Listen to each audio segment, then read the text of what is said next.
Hola, buenos días. No sé si hay alguien ahí ya conectado, espero que sí. Voy a empezar el seminario de empleabilidad sostenible, la píldora. Y bueno, antes que nada me gustaría presentarme. Yo me dedico a la transformación profesional y organizativa de futuro y mi propósito es contribuir a la reinvención de los profesionales y las empresas, siempre aportando perspectiva y con las personas en el centro. Ofrezco servicios de consultoría, de formación y comunicación en circunstancias de cambio y de reinvención según las tendencias del futuro del trabajo. Este punto es importante porque será el centro de la presentación para conseguir esa sostenibilidad. Mi nombre es Reinvention Mood, me encontraréis en las redes y también aquí abajo tenéis el QR por si lo queréis captar para LinkedIn e investigar un poco más sobre mí. Como os decía, la píldora va sobre empleabilidad sostenible, que para mí es fundamental como concepto porque lo que ayuda es a tener una estabilidad a pesar de la situación cambiante. Y es fundamental y muy diferente a lo que teníamos hasta hace un tiempo, que era un trabajo para toda la vida. Eso, bueno, realmente hace mucho tiempo que estaba eso por ahí presente. Entonces, es el nuevo concepto que conviene integrar y es flexible y ágil. Entonces, vamos allá. ¿Por qué hablamos tanto del futuro del trabajo? Porque esta palabra está presente todo el rato en nuestras conversaciones. Pues porque es el que nos muestra las tendencias y las decisiones para estar ahí tenemos que tomarlas ahora. Entonces, podemos decir que el futuro del trabajo ya está aquí, está presente. De hecho, se está materializando por momentos y está funcionando de una manera muy ágil. Por lo tanto, tenemos que prepararnos para abarcar esos retos sin precedentes en cuanto sea posible y además irnos actualizando para que eso sea posible. Tan importante es el tema que hay una Comisión Mundial sobre el futuro del trabajo dentro de la Organización Internacional del Trabajo, con el propósito de trabajar para un futuro profesional más prometedor y con el foco en las personas en el centro, porque es el gran reto de estos tiempos. Los ejes en los que ellos trabajan son tres: desarrollo de capacidades, bienestar y conciliación y sostenibilidad. ¿Por qué son importantes? Pues porque en un entorno cambiante hay que desarrollar capacidades a lo largo de toda la vida, hay que conseguir un salario vital para tener un buen equilibrio y soberanía sobre el propio tiempo, pero sobre todo un buen equilibrio de conciliación y sobre todo porque también hay que incentivar a las empresas para que tengan este concepto claro y tengan presente en sus áreas claves esta formación continuada. Por lo tanto, se trata de construir un futuro del trabajo justo y equitativo. ¿Y cuáles son esas tendencias que tanto hablamos del futuro del trabajo? Vamos a profundizar un poquito más sobre ellas. Supongo que os sonará, pero las competencias de futuro, las disciplinas de futuro, son las STEAM. Las STEAM es algo de lo que se viene hablando ya hace algún tiempo, así que por eso os digo que seguramente os suene, porque ya en el foro de Davos de 2015, hace 8 años, se hablaba de que en 20 años desaparecerían el 47% de los puestos de trabajo, imaginaros, la mitad prácticamente, y que solo se recuperarían un tercio de esos y además sería por parte de el resto lo pasarían a ejecutar los robots, como estamos viendo actualmente. Esos nuevos empleos, ese tercio, lo más curioso y significativo es que no serían los que habían desaparecido, serían nuevos y estarían relacionados con estas disciplinas. Por eso es importante mirar el futuro. ¿Qué tipo de disciplinas son? Pues son disciplinas relacionadas con la ciencia. Y ahí está medicina, biología, medio ambiente, por motivos obvios. Medicina, pues cada vez vamos a ser más longevos. Biología, pues se me ocurren 1000 motivos, incluido la medicina y el medio ambiente. El medio ambiente, que como sabéis, es un gran reto y está bastante amenazado por el cambio climático. La T sería de tecnología y ahí están muchísimas disciplinas, algunas de ellas transversales y que van a afectar a otras áreas como el Big Data, inteligencia artificial, transformación digital, chat GPT y los que vengan, porque esto van a ser herramientas en constante evolución. también es importante considerar la ingeniería, y no hablo ya de una ingeniería informática o una ingeniería de telecomunicaciones. Cualquier ingeniería es fundamental en estas etapas, la industrial, por los automatismos que están viniendo, la robótica, por motivos también obvios, la sostenibilidad, por el medio ambiente y por los avances para hacer este mundo más sostenible. Así que son otras disciplinas que dan bastante juego para el futuro.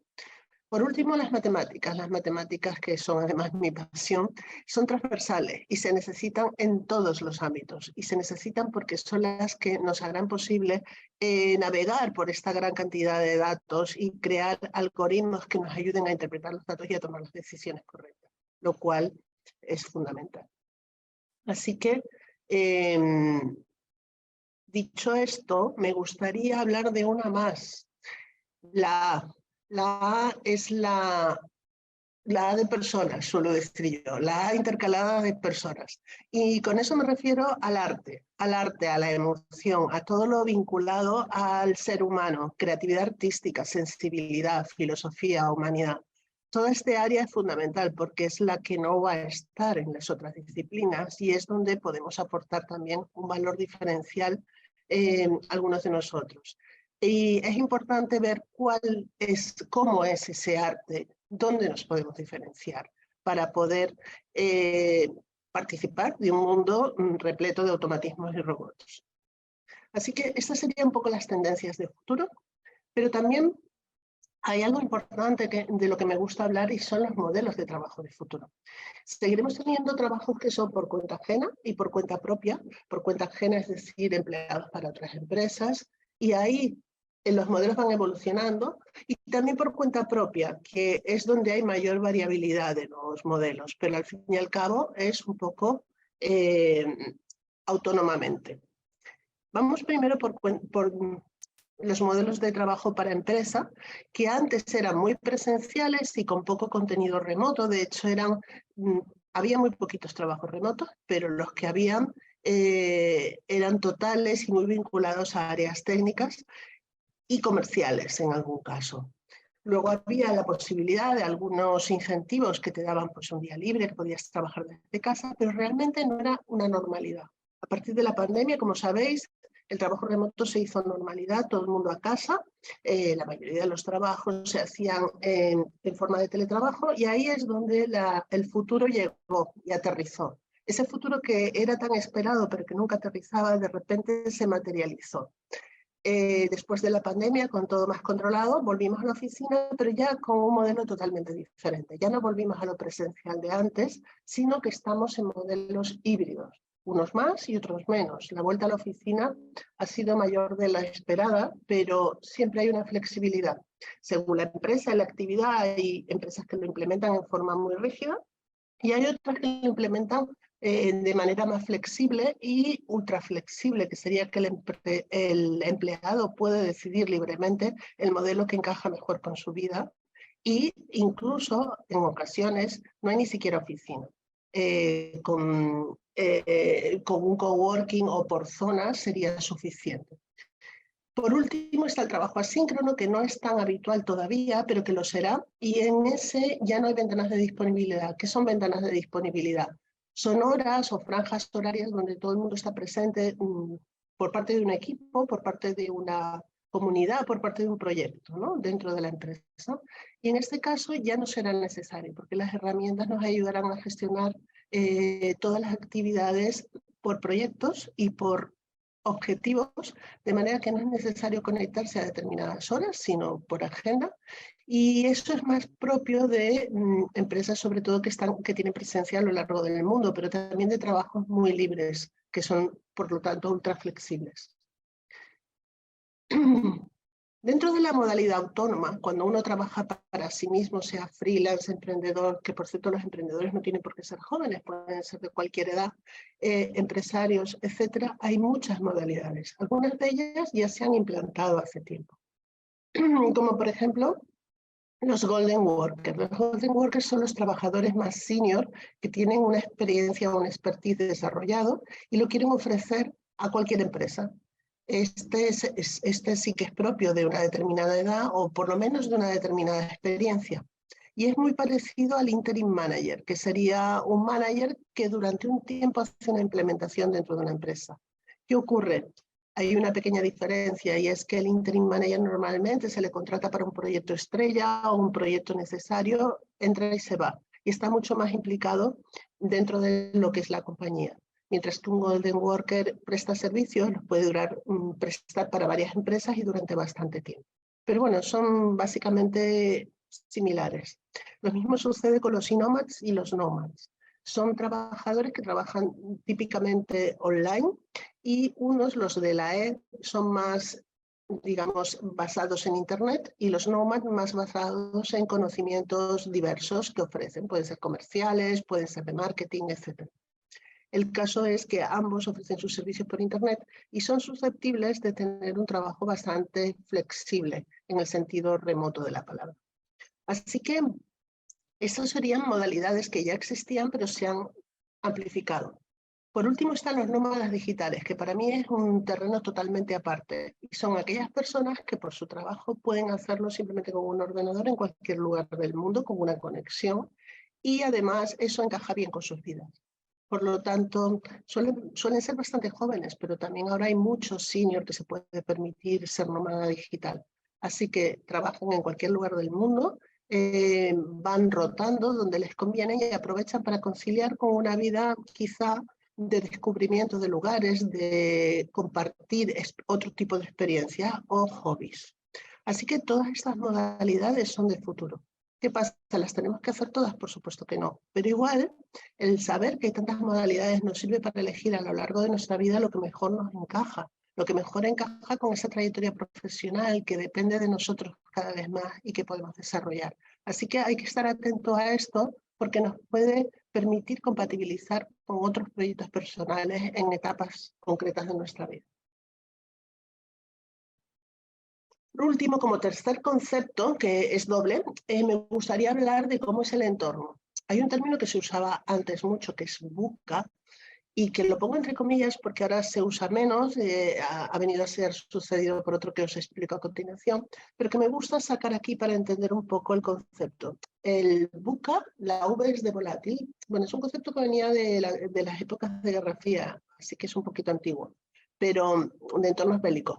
Pero básicamente es cuando estamos en un entorno volátil, en que se producen cambios múltiples y rápidos, así tenemos que acostumbrarnos a manejarnos. Y eso era lo que estaba ocurriendo desde hacía ya tiempo, prepandemia. Entornos inciertos, donde hay disrupciones sin precedentes, donde la tecnología empieza a avanzar y no siempre sabemos lo que va a suceder o las conclusiones de lo que hacemos. Así que aquí es conveniente utilizar metodologías ágiles que nos permitan corregir, porque no sabemos muy bien los resultados que vamos a obtener. Por otro lado, eran entornos complejos, donde muchas circunstancias podrían converger y hacer que no supiéramos bien cuál iba a ser el efecto de una determinada medida. Y ambiguo, porque los significados, al ser nuevos, desaparecen de nuestra mente como un antes y un después. Y de repente no sabemos qué va a suceder y además hay una cierta ambigüedad que hay que redefinir. Eso era el entorno que estábamos acostumbrados a definir desde las primeras épocas de la crisis de 2008, como algo natural a lo que había que afrontar y en lo que tenía mucho sentido reinventarse y cambiar de manera continua. El tema es que cuando ya entramos en pandemia, ha aparecido un nuevo concepto, una nueva línea de pensamiento que es posterior y que sucede incluso al posterior VUCA ampliado, que era con una H de hiperconectado. Y es el modelo BANI, que es justamente, se le asignó este nombre justamente en la pospandemia. ¿En qué consiste el modelo BANI? Pues si VUCA era un modelo complejo y ambiguo, BANI significa caótico y abierto. Es decir, si antes era volátil, incierto, complejo, ambiguo, ahora nos enfrentamos a un entorno mucho más extremo, que es frágil, ansioso en el sentido de que esa incertidumbre tan grande nos genera ansiedad sin saber lo que va a pasar, sobre todo porque no estábamos acostumbrados, ¿no? Esto de la ansiedad es tratable. No lineal en el sentido de antes y después, incomprensible, porque no tenemos precedentes de nada. La tecnología nos está ofreciendo situaciones completamente nuevas y además convergen distintas causas, como pasaba antes, ¿no? Entonces, todas esas causas a la vez hacen que sea mucho más incomprensible en un entorno tan tecnológico y disruptivo. Así que este término lo acuñó Jamais Casio del Instituto de Estudios de Futuros de Estados Unidos y se está imponiendo ante el VUCA, que queda un poco obsoleto porque realmente es mucho más extrema la situación que afrontamos ahora. Si antes teníamos varios cambios a lo largo de la vida, igual ahora vamos a enfrentarnos a 11, 12 cambios laborales a lo largo de toda la vida profesional si la iniciamos ahora. Así que, ¿qué pueden hacer las empresas? Y ahora hablo de la perspectiva de la empresa con respecto a este entorno BANI.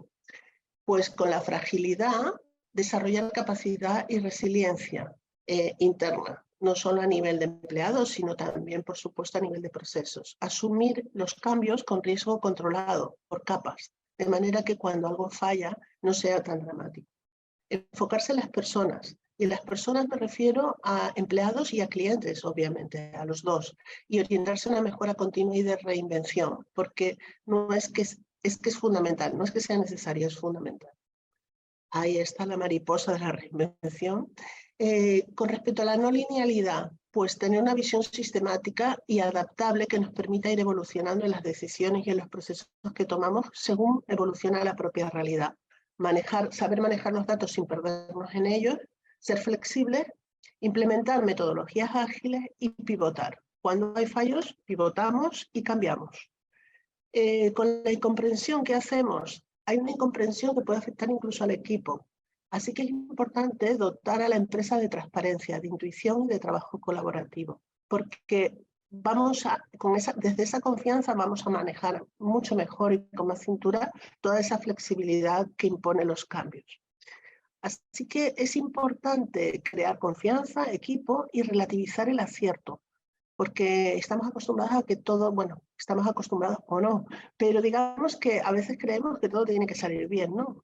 Tenemos que ser capaces de gestionar bien la imperfección. Eso es fundamental, igual que la incertidumbre, pero ahora la imperfección, porque no va a estar completo cuando salgamos, va a estar corregible. Cualquier proyecto va a estar potencialmente corregible. Esto de las capas. Así que sería importante tenerlo claro y no dramatizar con respecto al acierto. Por supuesto, la gran base es personas y autenticidad y metodologías ágiles. Tenemos que tener un equipo en el que podamos confiar y comprometernos. Creer en las personas de manera que nos podamos mover de manera ágil cuando las cosas no van como queremos. Eso sería si somos empresa. Pero ¿y las personas? ¿Qué podemos hacer las personas para estar en el futuro del trabajo? Es una perspectiva recíproca, obviamente. Pues como personas tenemos que poder elegir y poder elegir cada vez más en línea con nuestro propósito. Poder elegir significa poder probar distintas alternativas, no tener miedo a probar, atrevernos, para irnos alineando cada vez más a lo largo de nuestra carrera al disfrute, que puede sonar superficial, pero el disfrute te acerca muchísimo al propósito, es fundamental. Entonces, en las áreas que más estás disfrutando, que más sientes que aportas, que se te dan, son las que te ayudan a conectarte con tu propósito. Por otro lado, diseñar tu propia escalera de crecimiento. No hay una única, así que no sigas formatos. Acoge el feedback, porque por supuesto hay que escuchar todo lo que nos dicen otras personas en cuanto a feedback, pero toma tus propias decisiones. Y si un trabajo no te gusta, cambia, no te conformes. Intenta ir llegando a los trabajos donde tú crees que puedes aportar más. Y si no existe un formato, pues creas el tuyo. Creer es crear, al fin y al cabo. Así que tienes ese espacio con los nuevos modelos de crear tu propio perfil. Por último, toma decisiones. Es fundamental tomar decisiones y crear autoconciencia, saber quién eres, saber qué haces bien, saber dónde te puedes posicionar. Si empiezas a tomar decisiones y a crear autoconciencia, vas a conseguir estar muy conectado con tu propósito y desde ahí te saldrá crecimiento y oportunidades, no hay duda. La autoconciencia es conexión interna contigo mismo, con lo que haces bien, con lo que haces mal, etc. y externa con lo que está sucediendo en el mundo, con el futuro del trabajo al límite. Y eso es lo que te genera la empleabilidad sostenible. Así que es fundamental. Resumiendo un poquito todos estos conceptos y cómo moverse, hay varias palabras, realmente no es la palabra, hay varias palabras: autoliderazgo, desarrollar autoconciencia, probar, elegir, equivocarse. Prepárate para ser fiel a tu visión y a tu propósito. Tú puedes tener una idea, pero no te olvides, hay que inspirarse, pero también transpirar un poquito. Hay que desarrollarse, sigue siendo válido estudiar y hacer esfuerzo una vez vas descubriendo tu camino. Entonces, cuando ya vas sabiendo con qué te quieres comprometer, hazlo, comprométete, añádele valores y autenticidad y sobre todo atrévete. Hay un tema con el atrevimiento que es fundamental, no es una cuestión de valentía, es una cuestión de que atreverse a ejecutar lo que uno quiere o a iniciar un proyecto es lo que hace que al final vaya funcionando y puedas poner en práctica esas metodologías ágiles. Olvida el miedo, olvida la perfección, gestiona desde la imperfección. Entonces, si hace falta, cambias, no pasa nada. Si te equivocas, cambias. Y el gran mensaje para mí es: conviértete en el protagonista de tu vida profesional, desde la autoconciencia y el compromiso.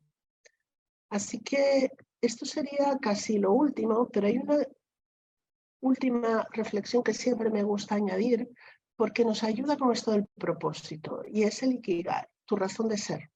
El Ikigai es un concepto basado en los términos japoneses, ¿no?, de vida y valor a tu vida, que crearon Francesc Miralles y Héctor García, y que ocupa el centro de este gráfico. La conjunción de aquello que amas hacer, lo que necesita el mundo, la actividad por la que te pagan y aquello que haces bien. Y se tienen que dar las cuatro. Fijaros que el Ikigai está en medio. No vale con tener tres. Y esto es curioso y es interesante revisarlo. Por eso les he puesto, en las intersecciones que solo hay tres aspectos, he puesto 1, 2, 3 y 4. Lo podéis ver aquí, lo señalo con el ratón. Cuando estamos en 1, tenemos aquello que hacemos bien, que amamos y por lo que nos pagan, pero no lo que necesita el mundo. Así que la sensación es de inutilidad. Realmente podemos estar muy satisfechos con nuestro día a día porque es guay, pero resulta que el mundo no necesita nada de lo que estamos haciendo. Así que en ese sentido nos da insatisfacción. En el número 2 pasaría otra cosa. Tenemos tres aspectos que son: hacemos lo que hacemos bien, lo que amamos hacer y lo que necesita el mundo, pero no nos pagan. ¿Os imagináis? Somos misioneros. Así que no está muy claro que desde ahí podamos bueno, no está nada claro que desde ahí podamos tener sostenibilidad económica, obviamente. Entonces, sería realización sin riqueza. Tampoco es un lugar donde podamos estar mucho tiempo. Temporalmente podemos estar en cualquiera de ellos, mientras desarrollamos la cuarta, pero en régimen estable tenemos que tener las cuatro. El número 3 tenemos lo que amamos, lo que necesita el mundo y aquello por lo que nos pagan. Sin embargo, no lo hacemos bien. Si no lo hacemos bien, tenemos entusiasmo, pero con mucha incertidumbre, porque sabemos que no vamos a ser capaces de tirar adelante con esto. Y esto es una situación bastante delicada a nivel emocional. Por contrapartida nos podemos formar y entrenarnos y estudiar. Por eso os decía antes lo del esfuerzo. El esfuerzo sigue estando en cierta medida ahí, lo que pasa es que alineado con el propósito.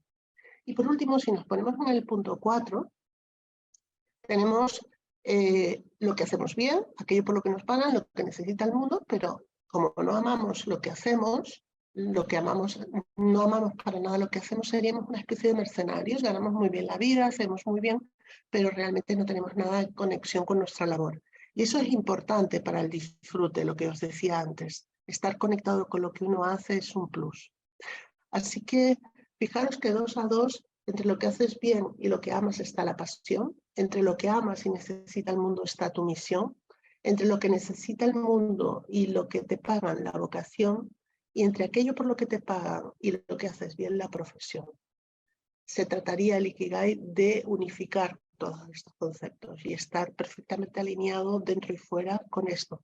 Sea el modelo de trabajo que sea, sea la actividad que sea, siempre y cuando cumpla estos requisitos, y ahí puedes tú ir creando tu propio negocio desde la autoconciencia. Así que como que la conclusión sería: construye un propósito profesional alineado con tu razón de ser y tu empleabilidad va a ser sostenible, por definición, porque se van a dar todas estas garantías. Si cambian las circunstancias, atrévete a cambiar, despliega tu creatividad y reinvéntate, porque seguramente hay algo que has pasado por alto o hay algo que ha cambiado. Pues cámbialo, no pasa nada, desdramatiza el cambio. Y revisa tu modelo de negocio tanto como haga falta. Igual cuando eres muy joven te va bien ser nómada digital. Cuando tienes una familia detrás no te resulta tan cómodo y te gusta vivir en el campo, por poner un ejemplo, y más adelante vuelves a ser nómada digital o lo que sea, lo que encaje con tu vida. Sé fiel a ti mismo. Entonces revisa tu modelo de negocio tanto como haga falta. Y no hablemos ni de funcionarios, ni de autónomos, ni de asalariados, sino de modelos de trabajo flexibles, donde podamos ser nosotros mismos. Y ahora sí, la última frase con la que me gusta acabar siempre es esta, que a mí me hizo clic y a mí me ayudó mucho en su día, así que siempre la incluyo. Hasta que te comprometes, existe la duda, la posibilidad de retroceder sin provecho. Pero en relación a los actos de iniciativa y creación hay una verdad elemental. Cuando te comprometes, la providencia también actúa. Esto lo dijo Goethe hace muchos años y tiene toda la razón. Está un poco en línea con lo que os decía antes del atrevimiento. El atrevimiento tiene premio. Así que recuerda, no te quedes fuera de todo esto. Vete hacia el futuro del trabajo y aquí tienes las herramientas. Eso nada, daros las gracias por estar aquí. Adiós.